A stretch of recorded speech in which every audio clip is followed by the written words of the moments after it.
Hello, my name is Sutu Forte. I live right along the Hinkson Creek off of Bluffdale Drive. The purpose for this video is to encourage the preservation of the 38 acres that border the Hinkson Creek. This video also provides a history of that area through the image and the voice of Mr. Myron Newfer, my neighbor, who knew Mr. Shepherd, the original owner of the property, and then eventually was part of the neighborhood plan to access the area and turn it into a park. I hope you enjoy it. The message is very important. Thank you for your time and interest. On the other side to the university, about 2 miles. Is that line still navigable, or has the water just become too constant? No, you can go that about 3/4 of the days during the year. You can go over and go across here. I could when I could jump from rock to rock, but nowadays I'm afraid to miss a rock and fall in, so I have to take boots along and hide them in the bushes if I'm going to do that. We have to be the stewards of the thing, not the exploiters.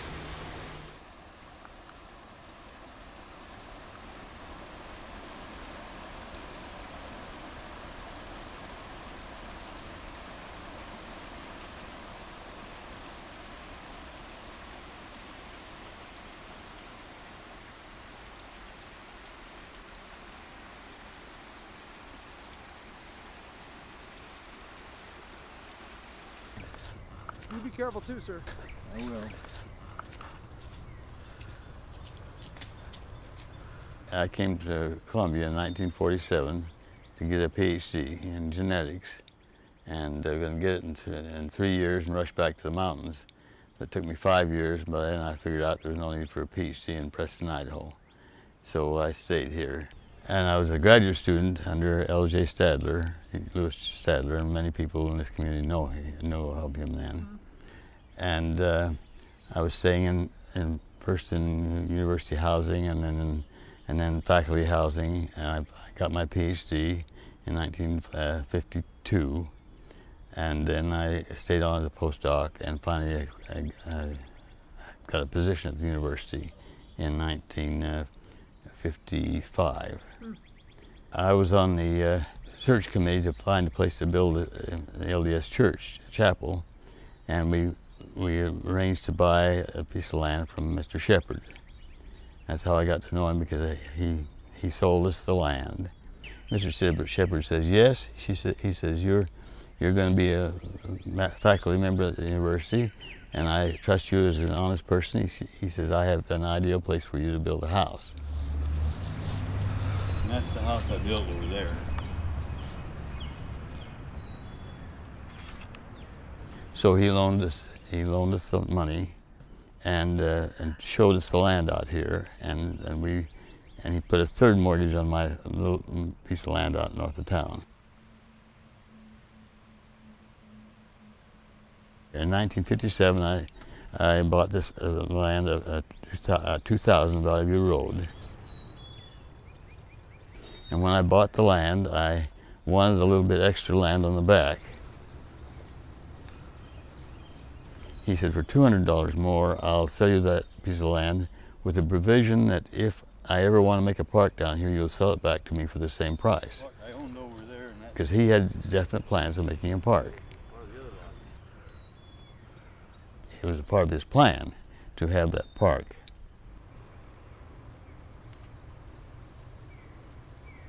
He couldn't do the things he had planned to do. The Hinkson Creek is right here. So he expressed the desire to turn this into a park. What kind of park? Did he talk about what kind Well, of park? he just wanted he wanted it to be an open space in the city with the houses around here. And right over here is Hinkson. You can't go through there. Then after he passed away, his family then continued to subdivide, but they didn't have the vision that he did. And they didn't do well, and so they finally got in financial trouble, and because of that they had to sell this piece of land. They put it up for auction, This, 38 the acres. 38 acres. Yes. It's near 1980, something like that.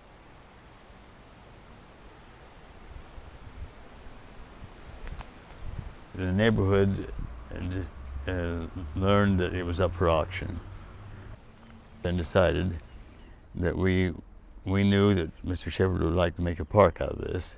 So we had agreed that we would go to that auction and see if we could purchase this 37 acres. I was assigned as a chairman of the committee, and we went down to Boone County Bank and they had the auction down there. And how many people in the neighborhood would you say were willing to contribute? We figured there were 10 people here. Okay. And they had authorized me to bid to $30,000. At that auction, there was the representative of the bank who held the property, and a person who was kind of an auctioneer, but who was a salesman who was doing this. Yes. And there was a lawyer. There's an interested party who wouldn't say who was represented, and then there was Pon Chin, who was building the houses in the neighborhood.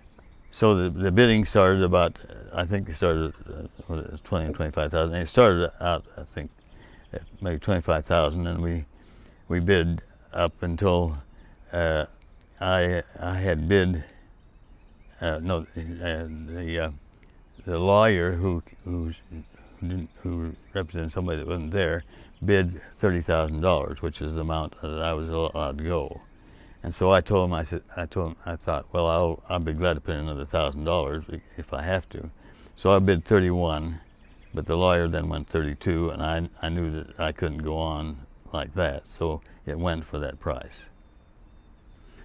Then so it was sold, and we were unhappy about it because we really would like to have made that into a nice park. Mr. Shepherd used to let us borrow his tractor to keep it all mowed, and I mowed it for him while he was still alive. This is like 30 years. What has been your relationship with the property?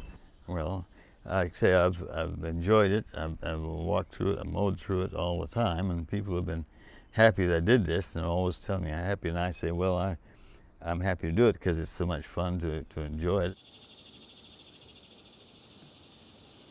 Because he had definite plans of making a park.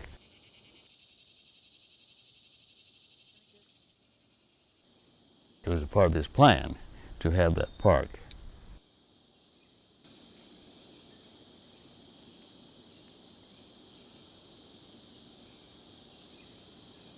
We have to be the stewards of the thing,